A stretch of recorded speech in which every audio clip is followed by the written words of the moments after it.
제가 대학교 다닐 때 저희 친구가 한 명 있었습니다. 근데 이 친구가 좀 아주 특별한 독특한 친구였어요. 그래서 그 친구에 대한 평가가 또 다른 친구들에게 있어서 반으로 딱 나뉘었습니다. 한쪽은 그 친구가 정말 이상하다, 정신적으로 이상한 친구인 것 같다, 정상이 아니다. 또 한쪽은 정상인데 왜 그러냐, 왜 괜히 트집을 잡느냐, 이렇게 반으로 딱 나뉘었었어요. 근데 한 가지 사건을 통해서 이 평가가 통일이 됐습니다. 그 사건은 뭐였냐면, 그 친구랑 같이 자취하는 사람이 우리한테 와서 전해준 이야기가 있었습니다. 그건 뭐냐면, 이 친구가 갑자기 깜깜한 밤에 그렇게 얘기하더래요. 나는 때때로 빨간 피가 보고 싶어, 그러더래요. 빨간 피가. 그것도 과도로 사과를 깎으면서. 그 이야기를 듣고 우리 모두 정상이 아니구나, 확실해졌다, 이렇게 통일이 됐던 그런 기억이 있습니다. 일반적인 사람이라면 피 생각하고 싶어 하지도 않습니다. 그리고 보고 싶어 하지도 않고요. 말하고 싶어 하는 자도 없는 것 같습니다. 그리고 피에 대해서 듣고 싶어 하는 자도 없습니다. 피는 상처, 고통 이런 걸 떠오르게 하지 않습니까? 그리고 피는 승리보다는 패배를 또 의미하기도 합니다. 그래서 어릴 때 보면은, 여기 지금도 그러는지 모르겠어요. 동네에서 친구들끼리 때로는 다툼이 일어나서 막 싸우다가 아무리 이쪽을 많이 때려도 이 친구가 막 맞다가 한번 휙 휘두르는 주먹에 코피 나면 피난 친구가 지는 거예요. 여러분 그러지 않았었습니까? 네, 피나면 지는 거였습니다. 그러니까 피는 때로는 패배를 상징하기도 하고요. 무엇보다 피는 뭘 의미합니까? 죽음을 의미하는 것이죠. 그래서 사람들이 그렇게 피에 대해서는 생각하고 싶어 하지도, 보고 싶어 하지도, 말하고 싶어 하지도, 듣고 싶어 하지도 않는 것 같습니다. 그런데 우리 기독교는 참으로 피에 대해서 많은 말을 합니다. 예수님의 그 거룩한 피, 보혈부터 생각해서 그 보혈 기억해라. 또 짐승의 피를 뿌려라, 발라라, 먹지 마라. 하여간 피.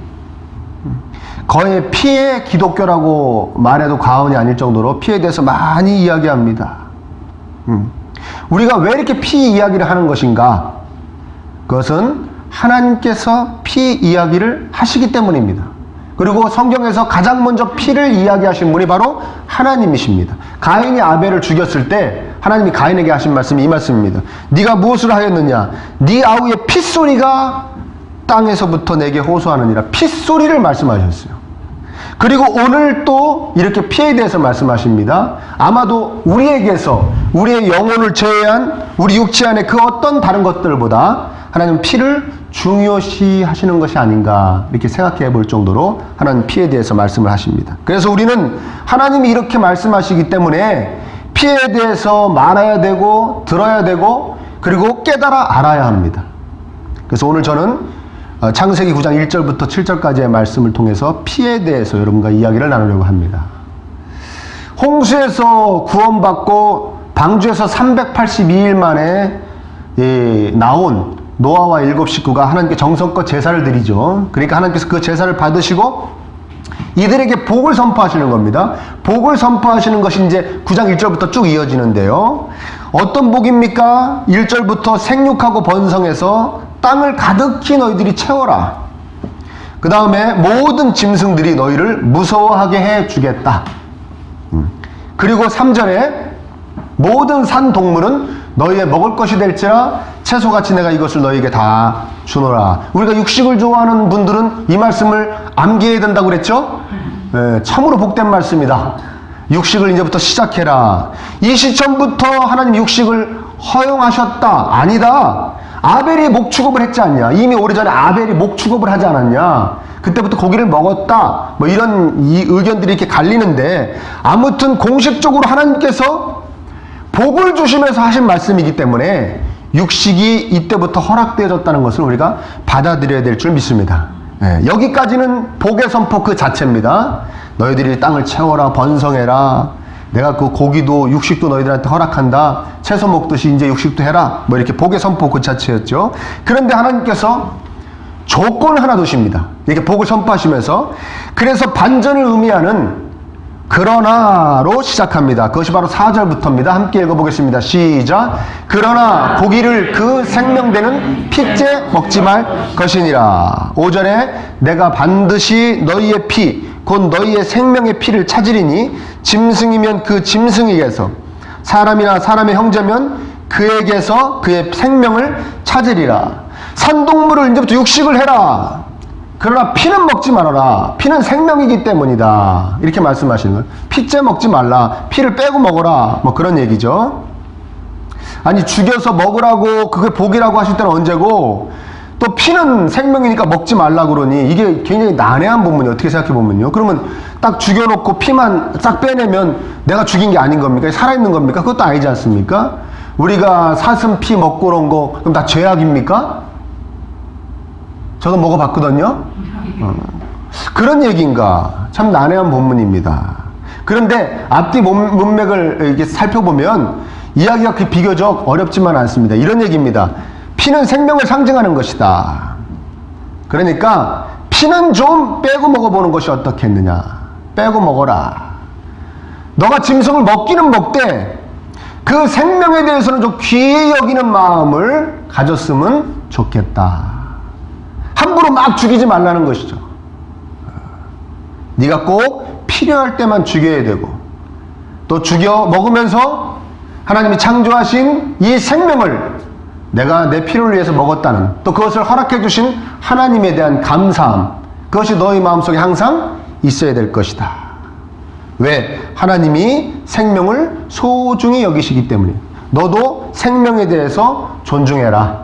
생명을 귀히 여겨라. 어쩔 수 없이 죽여야 되지만 그렇다고 함부로 해서 될 것들은 아니다.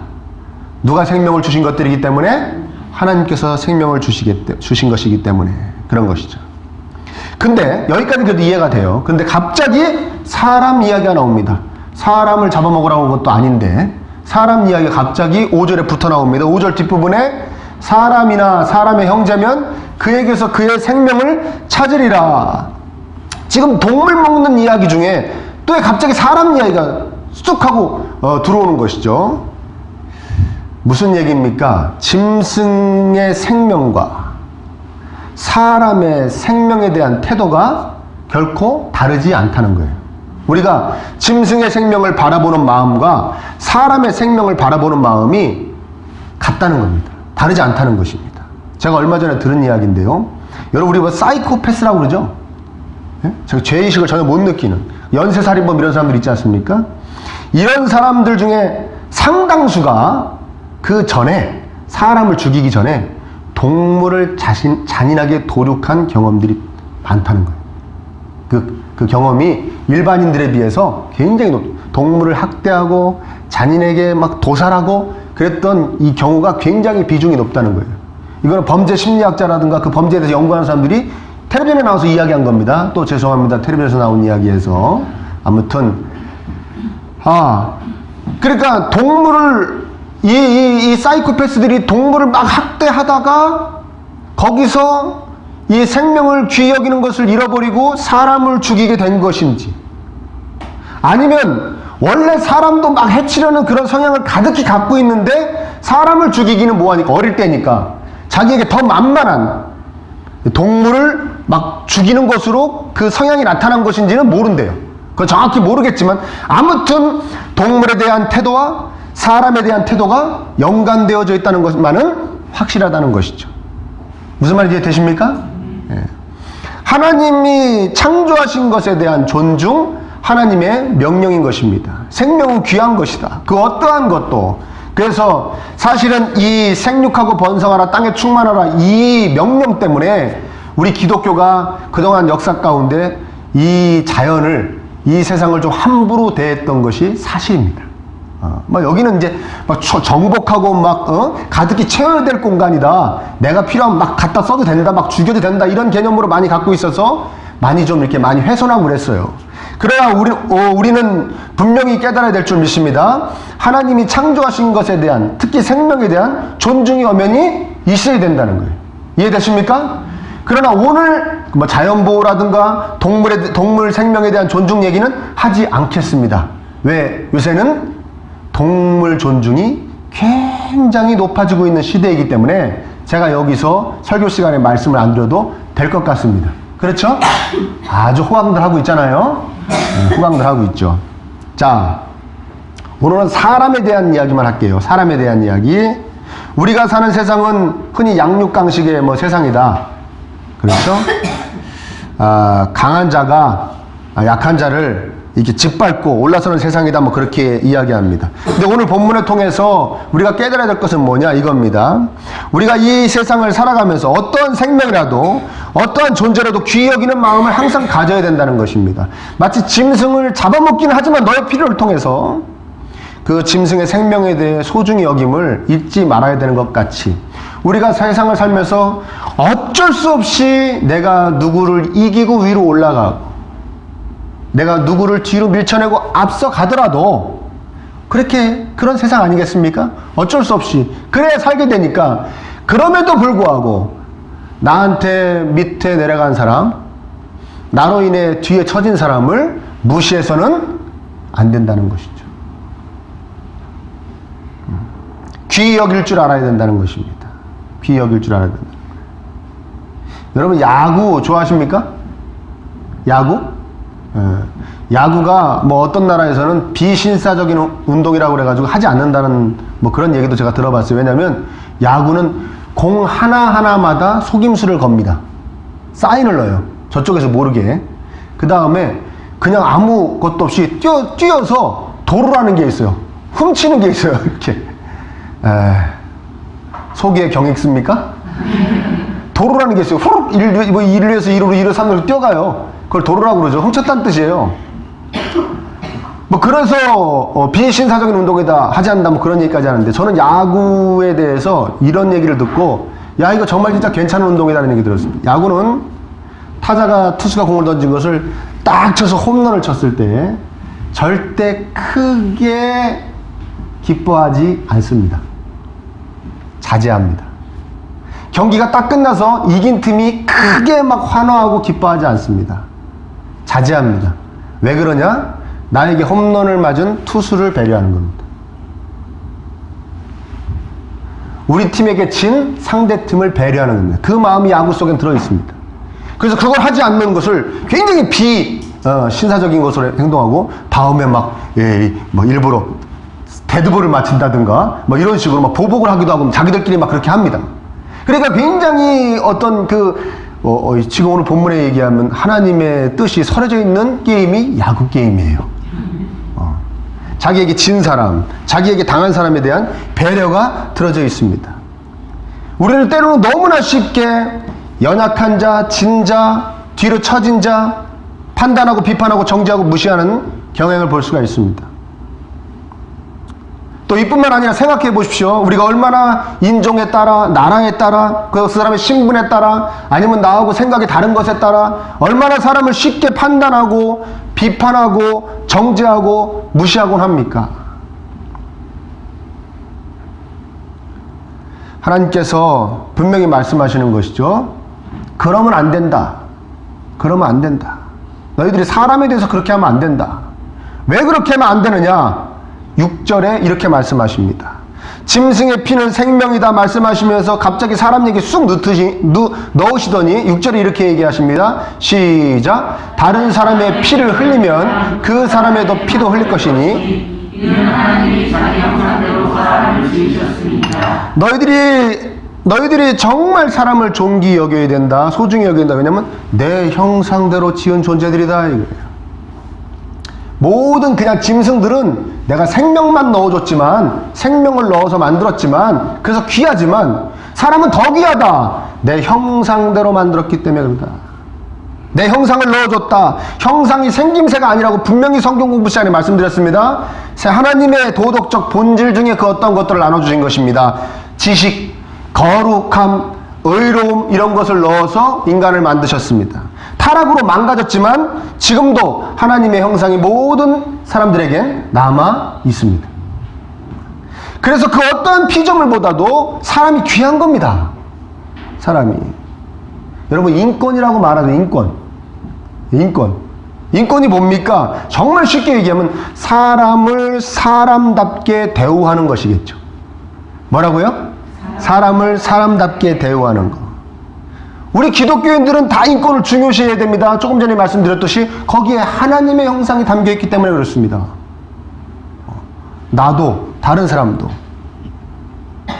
역사적으로 좀 기여가 된 기독교인들에 대해서 이야기하는 그 부분을 제가 얼마 전에 책을 읽으면서 봤어요. 이런 말씀 하시더라고요. 링컨 대통령이 미국에 흑인들의 인권을, 흑인을 사람답게 대우하는 것에 신경을 썼기 때문에 오늘날에 많이 인권이 발전한 것이다 라는 얘기를 했고요.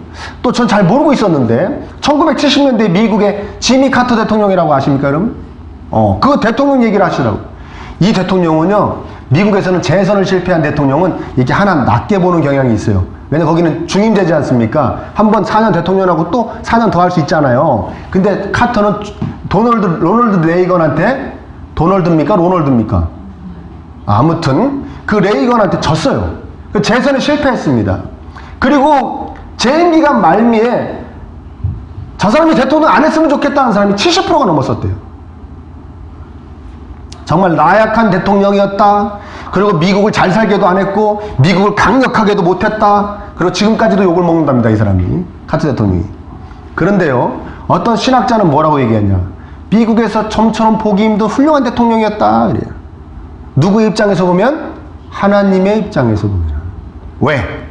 세계 국제 외교에 있어서 인권을 제1의 원칙으로 싹 부상시키는데 이 지미 카터 대통령이 엄청난 공헌을 한 사람입니다. 그래서 뭐라고 그러는지 아십니까?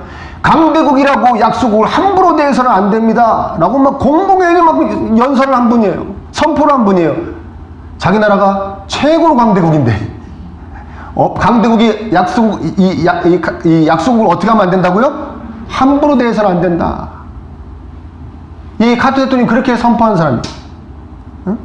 그리고 그 혜택은, 그래서 이때부터 뭐 세계에서 인권 얘기가 많이 나온 거예요. 그래서 그 혜택을 지금 저와 여러분들도 누리고 있다고 합니다. 저는 잘 모르겠는데, 저는 제가 그 혜택을 누리고 있는지 모르겠는데, 아무튼 그 신학자가 얘기하더라고요. 카터 대통령의 그 정책이 온 세계에 도로 파져서 우리가 모든 그 인권을, 그 혜택을 누리고 있는 것이다. 진정한 그리스도인 대통령이었습니다. 지금도 주일에는, 지금도 그러신지 모르겠지만 주일학교에 가서 아이들에게 성경 공부를 가르치신다고 그러잖아요. 우리가 왜 사람을 귀하게 대우하려고 노력해야 된다고 그랬습니까? 하나님께서 귀히 여기시기 때문에 그렇습니다. 여기서 잠깐 꼭 짚어드려야 될 것은 뭐냐면, 인권 얘기하니까 우리가 헷갈릴 수 있는데 하나의 원칙을 우리는 필요로 합니다. 인권이 인본주의 하의 인권이 아닙니다. 우리가 얘기하는 인권은 인간이 최고다, 인간이 세상의 중심이다, 인간이 세상의 주인이다 라는 그 생각, 그 체계 속에서의 인권이 아니라 우리는 신본주의 속에서의 인권입니다. 하나님이 근본이시고 하나님이 이 세상의 주인이시고 하나님이 중심이시다는 생각, 아예 인권입니다. 아멘. 예를 들어 우리가 동성애자들, 뭐 성소수자들이라고 그러죠. 이 사람들의 인권을 중요하게 요새 막 이야기합니다. 그것도 그들도 다른 사람들처럼 살아갈 수 있는 권리를 우리 보호해줘야 됩니다. 그렇죠? 그런데 이건 아닙니다. 그들도 다른 사람처럼 혼인할 수 있게 해줘야 됩니다. 남자는 남자끼리, 여자는 여자끼리 혼인신고해서 혼인을 인정받아야 됩니다. 얼마 전에 자기들이 카톨릭 국가라고 늘 자랑하던 이탈리아가 이거를 허락을 해줬다고 제가 뉴스에서 본 것 같아요. 아직 우리나라는 허락 안 해줬죠. 남자는 남자끼리, 여자는 여자끼리 혼신고할 수 있게 정식으로 국가에서 인정하는 부부가 될 수 있게 해줘야 됩니다. 우리 인권을 보호해 주시죠, 이 막 외칩니다. 여러분 따라합니다. 이거는 인권이 아니라 특권이다. 특권입니다. 왜 이 특권을 줘야 됩니까? 제가 조금 전에 얘기했죠. 인권은 뭐냐? 하나님의 형상이 담겨있는 인간을 그 하나님의 형상이 잘 드러날 수 있도록 사람 대우해 주는 것이 인권입니다. 아멘입니까? 네. 하나님을 포기하는 그 어떤 삶을 사람답게 사는 것이다 인정해달라? 그건 인정해 줄 수가 없는 것이죠. 그래서 이건 인권이 아니라 특권인 것입니다. 아무튼 그 얘기를 하려고 했던 건 아니고요. 오해가 있을까봐 그 말씀을 드린 것이고, 사람에 대한 소중함 늘 잃지 말아야 되는 것입니다. 왜 그러냐? 그것이 결국에는 나에게 돌아오기 때문에 그렇습니다. 사람에게 소중히 여기냐? 나에게 돌아옵니다. 내가 소중함을 받습니다. 소중히 여김을 받습니다. 사람을 함부로 대하느냐? 무시하느냐? 멸시하느냐? 내가 무시를 당하고 멸시를 당하기 때문에 그렇습니다. 이 명령이 언제 주어지는지가 참 중요합니다. 피에 대해서 함부로 여기지 마라, 사람 귀히 여겨라, 이 명령이 언제 떨어지는지를 보면 압니다. 이 명령 앞뒤를 싸고 있는 복이 있습니다. 근데 똑같은 복입니다. 1절 한번 읽어볼까요? 1절 한번 시작. 하나님이 너와 아들에게 복을 주시며 그들에게 이르시되 생육하고 번성하여 땅에 충만하라. 아멘. 생육하고 번성해서 땅에 충만하라, 한마디로 얘기하면 번창하라는 겁니다. 번창하라는 거, 번성하라는 겁니다. 그 다음에 7절을 보십시오. 시작. 너희는 생육하고 번성하며 땅에 가득하여 그 중에서 번성하라. 역시 마찬가지입니다. 오늘 이 피에 대해서, 생명에 대해서, 사람에 대해서 존귀히 여겨야 된다는 이 명령 앞뒤로 이 복이 선포되어집니다. 번성해라, 번창해라. 무슨 뜻입니까? 사람은 가만히 놔두면 자신이 번창하기 위해서, 번성하기 위해서 짐승이든 사람이든 전혀 소중하게 생각하지 않는 그런 악한 근성을 갖고 있다는 거예요. 이해되세요? 가만히 놔두면 자기가 많이 갖기 위해서, 자기가 더 편해지기 위해서, 자기 유익을 위해서 막 죽인다는 겁니다. 막 함부로 한다는 거예요. 가만히 놔두면 사람은 다 그런다는 거예요. 하나님 그걸 너무나 잘 아시고, 번성하라, 번성하긴 번성하는데 너의 번창을 위해서 애를 써라, 애를 쓰는데, 그런데 생명 귀한 줄 알고 네 옆에 사람 귀한 줄 알아야 된다. 아멘. 죄악된 인간은 그렇게 되어 있다. 그 나는 너희들에게 선을 구워주지 않을 수가 없다. 생명 귀히 여기고 사람 귀히 여기면서 번창하려면 번창해라. 함부로 여기지 마라.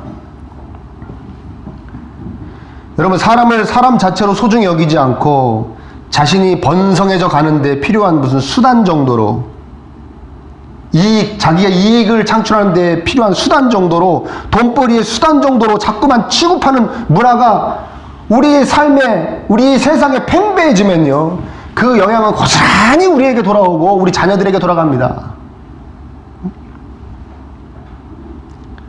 그래서 우리 자식들은 이 세상이 번성해져 가는데, 번창해져 가는데 그 이용당하는, 그 부의 축적에 이용당하는 수단 정도로밖에 취급을 받으며 살아갈 수밖에 없게 됩니다. 사람이 사람이 아니라 무슨 기계같이 돼버리는 것이죠. 이용 가치가 있는 기계. 그 이용 가치가 있으면 조금 대우받고, 이용 가치가 없으면 정말 대우받지 못하고. 여러분, 우리 자꾸만 이렇게 되어가는 문화에 우리 가슴 아파해야 될 줄 믿습니다. 야, 세상 이러니까 어쩔 수 없잖아. 그러면 너도 다른 사람을 네 번창을 위해서 이용해 먹는 그런 사람이 되란 말이야. 그러니까 공부 열심히 하고 많이 좀 벌어 출세 공부해. 자꾸 이런 식으로만 생각하지 말고, 우리 기독교인들이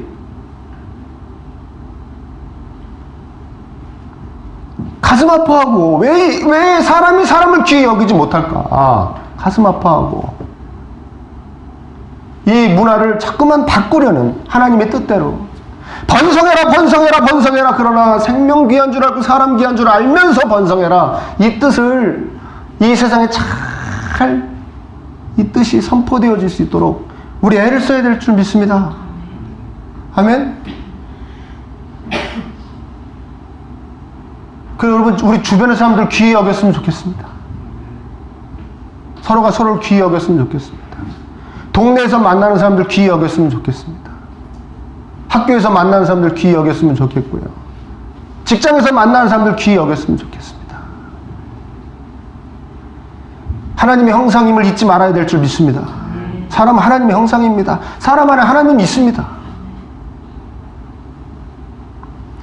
하나님께서 귀히 여기시는 존재들임을 잊지 말아야 될 줄 믿습니다. 한 가지만 더 말씀드릴게요. 우리 5절 한번 다시 볼까요? 내가 반드시 너희의 피, 곧 너희의 생명의 피를 찾으리니 짐승이면 그 짐승에게서, 사람이나 사람의 형제면 그에게서 그의 생명을 찾으리라.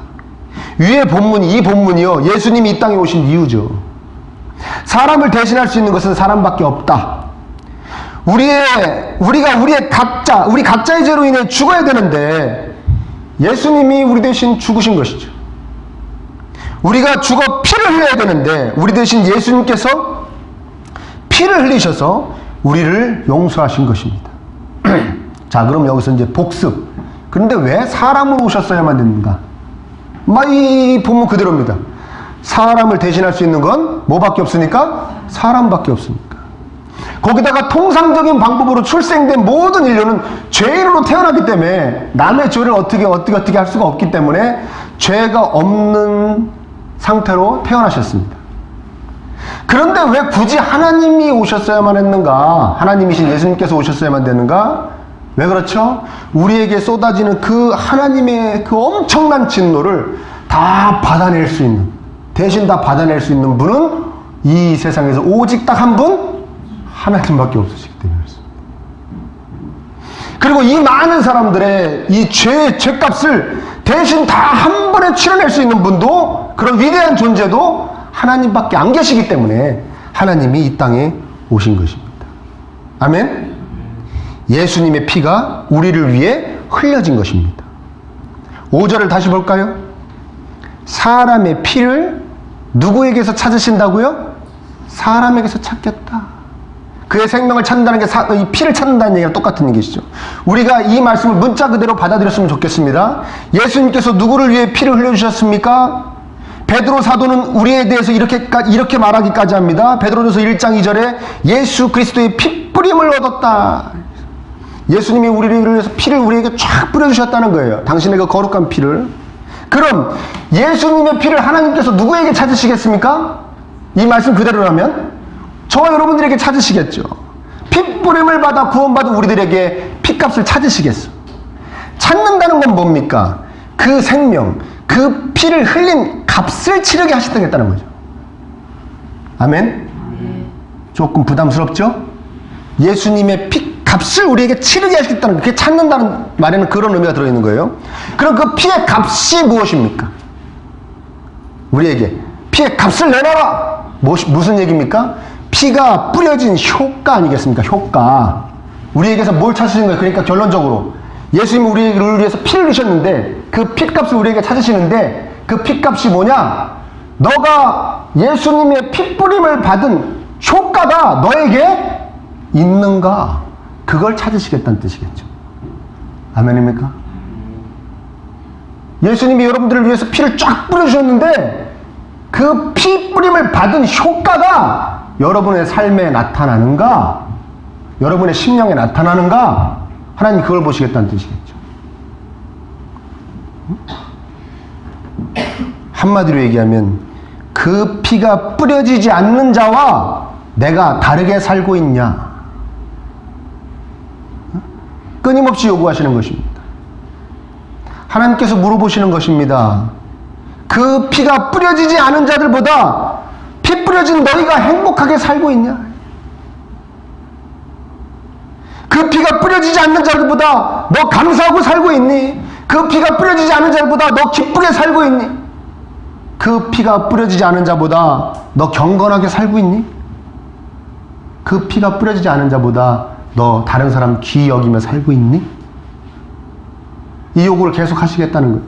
그리고 지금도 계속 하고 계신다는 겁니다. 그 피에 대해서 말하고 이야기하고 살고 있니? 그 피에 대해서 전하고 살고 있니? 하나님께서 우리에게 계속 요구하신다는 거예요. 그 얘기가 그 얘기입니다. 너에게 그 피값을 내가 찾겠다. 그 피를 찾겠다. 아멘. 여러분, 내 안에 피가 있습니다. 그게 생명이라네요. 모든 동물들 안에도 피가 있습니다. 하나님 주신 생명입니다. 모든 사람에게도 피가 있습니다. 생명입니다. 귀히 여겨야 될 줄 믿습니다. 귀히 여겨야 될 줄 믿습니다. 귀히 여기십시오. 지금 여러분 심령 가운데 아니면 삶의 태도 가운데 무시하는 사람이 있습니까? 사람으로 보지 않는 사람이 있습니까? 손가락질을 하는 사람이 있습니까? 돌이키시기를 축원합니다. 귀히 여기십시오. 하나님의 형상이 담겨 있습니다. 정말 삼가 조심이 되어야 될 존재들입니다. 그리고 예수님의 피가 여러분들에게 뿌려졌습니다. 그 귀한 보혈, 그 핏뿌림을 받은 자답게 그 효과를 나타내며 살 수 있는 저와 여러분 되시기를 간절히 축원합니다. 우리 기독교는 그래서 피의 종교입니다. 피로 인해 전해주시는 하나님의 귀한 뜻 여러분 심령 가운데 새기시기를 간절히 축복합니다.